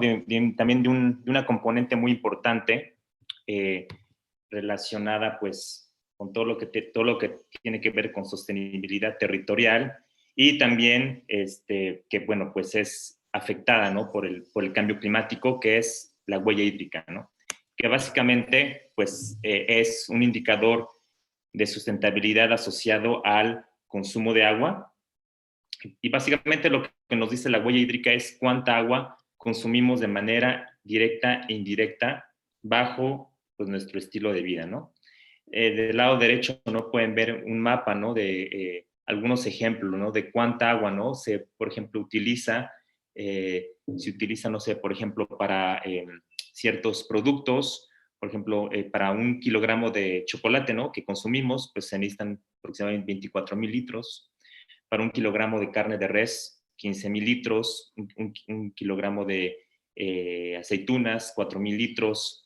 Y así, o sea, vemos que cada producto que nosotros consumimos o algún servicio que estamos consumiendo, pues obviamente esto va a tener una implicación, un consumo, ¿no? En el recurso hídrico. Así como se habla, ¿no? De huella de carbono. ¿Cuál es nuestra huella de carbono? Pues eso va a depender, ¿no? De si tomamos coche para transportarnos o si tomamos transporte público. Igual, si comemos carne de res, por toda la huella de carbono, ¿no? De la agricultura animal o no. O sea, un sinnúmero de, digamos, pues sí, de elecciones, ¿no? Que tenemos en nuestro estilo de vida hacen que igual este consumo sea mayor o menor. Y bueno, también podemos ver cuál es igual a nivel mundial, ¿no? Así como existe una huella de carbono a nivel de país, per cápita, ¿no? ¿Cuántas toneladas, ¿no? de CO2 se emiten en promedio al año? Pues lo mismo ocurre con la huella hídrica, ¿no? Aquí podemos ver, por ejemplo, algunos países de cuánto es la huella hídrica. Por ejemplo, en Estados Unidos, pues, se ven que aproximadamente una persona en promedio al año consume más de 2,000, casi 2,500 metros cúbicos. Y pues así, ¿no? Hay otros ejemplos, ¿no? Otros ejemplos, pues está Grecia, Malasia, Tailandia. México vemos que está en un rango medio, ligeramente por arriba, ¿no? Del promedio mundial, que es 1,240 metros cúbicos, ¿no? Entonces, bueno, podemos ver, ¿no? Que la huella hídrica se puede calcular para un producto, como lo estamos viendo aquí abajo, o también, o sea, digo, en este caso para los consumidores, pero también para los productores, ¿no? Por ejemplo, alguna organización pública o una empresa privada, ¿no?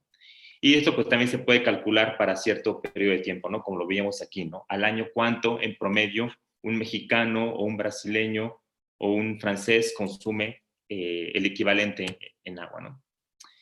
Y bueno, ya a la hora de dividir la huella hídrica, digamos, se traduce en 3 huellas hídricas, que son la la huella hídrica azul, que aquí vemos que es todo el agua que se obtiene mediante la extracción de agua en ríos, en presas o en acuíferos. También tenemos lo que es la huella hídrica verde, que es la huella que se infiltra en el suelo y que permanece como humedad en el suelo. Y también está finalmente la huella gris, que es el agua contaminada durante los procesos de transformación, principalmente por la industria. Entonces, bueno, por ejemplo, si nos vamos al caso de, no sé, algún producto que consumimos, por ejemplo, el maíz, las tortillas que consumimos todos los días, pues no sabemos, por ejemplo, hay dos posibilidades, que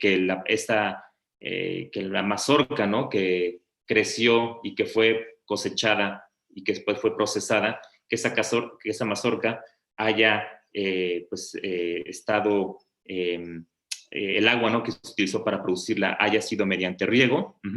Por ejemplo, sobre todo si nos vamos a la parte norte del país, Sinaloa, ¿no?, que es el estado principal productor de maíz en México, pues muy probablemente ahí tenemos una huella hídrica azul. Sin embargo, si nos vamos, por ejemplo, no sé, si la tortilla que consumimos viene de un campo de maíz en la península de Yucatán, donde casi no hay riego, o por ejemplo, no sé, tal vez del Estado de México, pues probablemente allí este producto pues provenga únicamente de agricultura temporal, o sea, agricultura que depende principalmente de la lluvia que todos los años se recibe. Y bueno, entonces obviamente este tipo de huella no solo se utiliza para la producción de un cierto producto, sino también nuevamente durante el proceso de manufacturación, de transporte y de comercialización. Obviamente en una cantidad mucho menor. Por ejemplo, nos damos otro ejemplo, el caso de una refresquera o de una cervecera. La cervecera pues está hecha a base principalmente de cebada. La cebada obviamente se cultiva en un cierto punto, utiliza cierta cantidad del agua, en este caso estamos hablando de la producción, y posteriormente a la hora que se lleva ya la cebada, ¿no?, a la planta cervecera, pues obviamente durante el proceso, ¿no?, de malteado, de producción, se le tiene que añadir agua. Ahí estamos pues, añadiendo, ¿no?, otra cantidad adicional de agua. Aquí ya es probablemente, lo más seguro es que sea agua azul. Y finalmente, pues ya una vez que llega al consumidor, la huella hídrica, digamos, que es total de una cerveza, de una botella de cerveza, es el resultado de la producción, que puede ser agua azul o agua verde, y el proceso de manufacturación. Y bueno, en esta presentación nos vamos a ir directamente a la huella hídrica de la agricultura. ¿Por qué es tan importante la huella hídrica en la agricultura? Porque pues, el sector agropecuario consume a nivel global, a nivel mundial, se consume 7 de cada 10 litros que se consumen totalmente. Principalmente pues de huella hídrica azul. Aquí lo podemos ver en esta gráfica a la derecha. Podemos ver cuál es la cantidad de agua en promedio en un año que se consume en kilómetros cúbicos de agua. Y podemos aquí ver que hay una línea, esta línea vertical negra que separa lo que es la agricultura con sistemas de riego, que obviamente esta agua sale de un río o de un acuífero, y la agricultura, todo lo que está a la izquierda de esta línea, es la agricultura de temporal, que es la agricultura que depende únicamente de la precipitación, de la lluvia. Y aquí podemos ver la magnitud de este consumo, y aquí está, lo podemos ver en función de el producto que se está consumiendo, ¿no? Todo lo que son los granos, como el trigo, el maíz, son en colores anaranjados, arroz, cebada, ¿no?, para todo lo que es la cerveza. Luego, por ejemplo, vienen todo lo que son los granos, las semillas, todo lo que es pues las papas, el azúcar y luego finalmente ya frutales, ¿no? Y podemos ver cómo estos obviamente se distribuye de manera no equitativa dependiendo de la climatología del lugar. Entre nos vamos más hacia arriba, estamos hablando de un clima húmedo, donde llueve más y por lo tanto no es necesario o no es tan necesario contar con infraestructura de riego. Las lluvias abundantes permiten que se produzca pues estos productos de manera suficiente, y una vez que nos vamos ya hacia zonas áridas o semiáridas donde no llueve tanto, pues entonces aquí sí ya vemos la aparición de lo que es la agricultura de riego. Y aquí vemos, ¿no?, que a pesar, ¿no?, de que 7 de cada 10 litros se van al campo, esta cantidad que está representada a la derecha de esta línea es 6 veces menor a la cantidad de agua que los cultivos utilizan únicamente por la lluvia, o en este caso por la humedad del suelo. Sin embargo, aquí el gran problema es que la productividad hídrica, en este caso es cuántos litros o metros cúbicos de agua necesito para producir 1 kilogramo de cierto producto. La productividad hídrica de la agricultura de temporal es muy baja y por lo tanto pues no es factible, en este caso, sobre todo para fines de seguridad alimentaria, no es factible alimentar a la población mundial utilizando este tipo de agricultura. Es necesario desarrollar sistemas de agricultura por riego. Y allí es cuando entra el concepto de la huella hídrica. En esta diapositiva podemos ver que aproximadamente en 1/5 parte de la superficie cultivada, que pueden ver aquí, que es todo lo que es en los píxeles o los puntos en color verde, perdón, en color azul, únicamente representan 1/5 parte de la superficie total. Todo lo que es verde es agricultura de temporal. Sin embargo, en esa quinta parte se produce casi la mitad de los alimentos que consumimos. Y a pesar de eso, a pesar de que digamos, la agricultura de riego es la que realmente permite alimentar a la población mundial, este tipo de, estos sistemas de riego que predominan, que en este caso es aquí pueden ver qué tipo de sistemas de riego se cuentan. El 84% son sistemas anticuados, son sistemas muy ineficientes en el uso del agua. Principalmente eso es a través de lo que se le conoce como riego por rodado o riego por inundación, en el cual los surcos se van inundando y utilizan una cantidad mucho mayor a la que realmente la planta necesita o el cultivo. Y esa es la principal razón por la cual pues, los acuíferos, la mayoría de los acuíferos están sobreexplotados. Entonces, aquí vemos, ¿no? Que a pesar de que la agricultura de riego sigue siendo muy ineficiente, hay una posibilidad, en este caso, de mejorar la eficiencia aumentando otras técnicas, como lo es el riego por aspersión o el riego por goteo. Un aumento en estas dos técnicas de riego disminuiría de manera drástica la huella hídrica de la agricultura y por lo tanto la huella hídrica de la humanidad. Ahora, ¿cómo evaluar la huella hídrica? Actualmente ya existe una norma internacional que es la ISO 14046, que pues principalmente lo están empezando a aplicar las empresas u otras organizaciones, ¿no? Entonces, por un lado está, digamos, esta asociación o esta iniciativa mundial, que es el Water Footprint Network, que fue fundada en Holanda ya hace casi 20 años. Y en esto, digamos, esta iniciativa propone justamente una metodología para evaluar la huella hídrica y cómo incorporarla en cómo hacer que esta metodología tenga un peso importante en la gestión del agua, ¿no? Entonces vemos que se compone de 4 fases.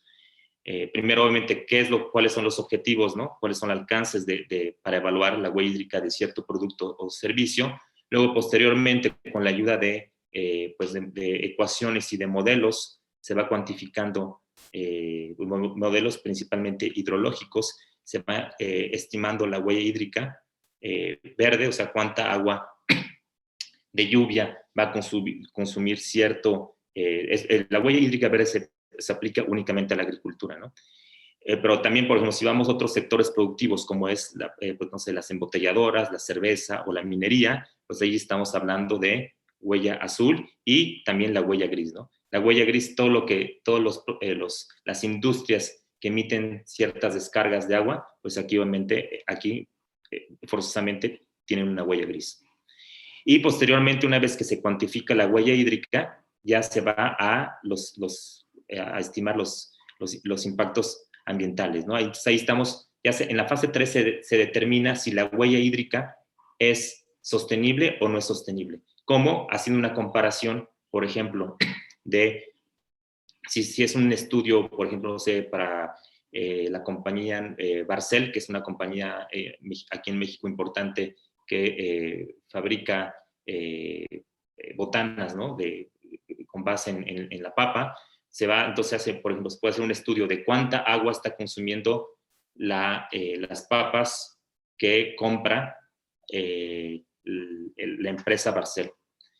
Y una vez que se define o se determina cuántos metros cúbicos por kilogramo o por tonelada de papas se está utilizando, se compara con otros estudios que se han hecho a nivel mundial y ahí se puede determinar si la huella hídrica es sostenible o no es sostenible.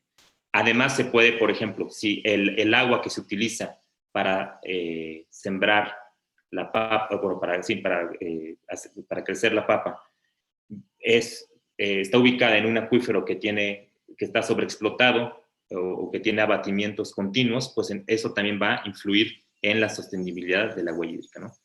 Y bueno, entonces, ya pasando a lo que es esta norma internacional, la ley ISO 14046, igual, la metodología está compuesta por estas 4 fases, ¿no? Y bueno, actualmente, ¿cómo evaluamos la huella hídrica? Afortunadamente, cada vez hay una mayor cantidad de información satelital o geoespacial proveniente, pues, de microsatélites, como pueden ver aquí en esta figura.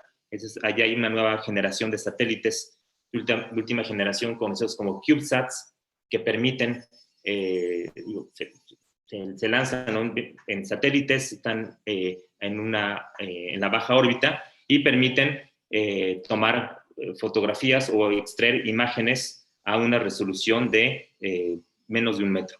También existen lo que es los drones, que cada vez se utilizan más en la agricultura, y pues en este caso una combinación de ambas tecnologías permiten ya generar mapas a muy alta resolución, y eso aplicándolo a modelos hidrológicos, con eso se puede estimar la evapotranspiración del cultivo a nivel parcelario.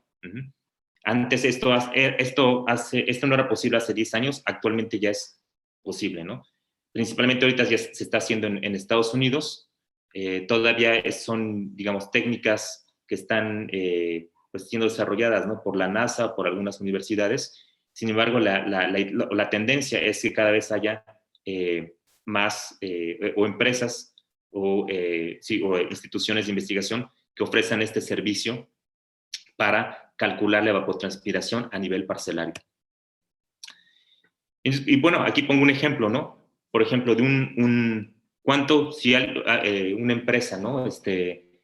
No sé, Zara o Inditex quiere conocer la huella hídrica, por ejemplo, de sus pantalones de mezclilla, o en general, o de todos sus productos fabricados con algodón, pues entonces en este caso se tiene que ir, ellos ya tienen, ¿no? Su cadena de suministro, saben en dónde están sus cultivos, sus tierras de cultivo de algodón, y por ejemplo, aquí se pueden ir a sobre todo si estamos hablando de empresas globales que tienen varios proveedores, ¿no? En diferentes países, se pueden ir, por ejemplo, esta es una imagen de un mapa de evapotranspiración. Disculpe, José. Sí, Le quedan 5 minutos, por favor. sí, gracias. Se Gracias. pueden ir a, por ejemplo, este proveedor que se ubica en Estados Unidos. Aquí pueden ver cuál es la evapotranspiración, en este caso la huella hídrica, ¿no? A nivel parcelario, dicen, pues aquí estoy consumiendo en el ciclo, este ciclo de cultivo, consumí tal vez, no sé, 1000 milímetros. Y con eso obtuve, no sé, en este pedazo, en este rectángulo, obtuve tal vez, no sé, 200 kilogramos de algodón. Y luego me voy a mi otro proveedor que está ubicado esto es en Turquía,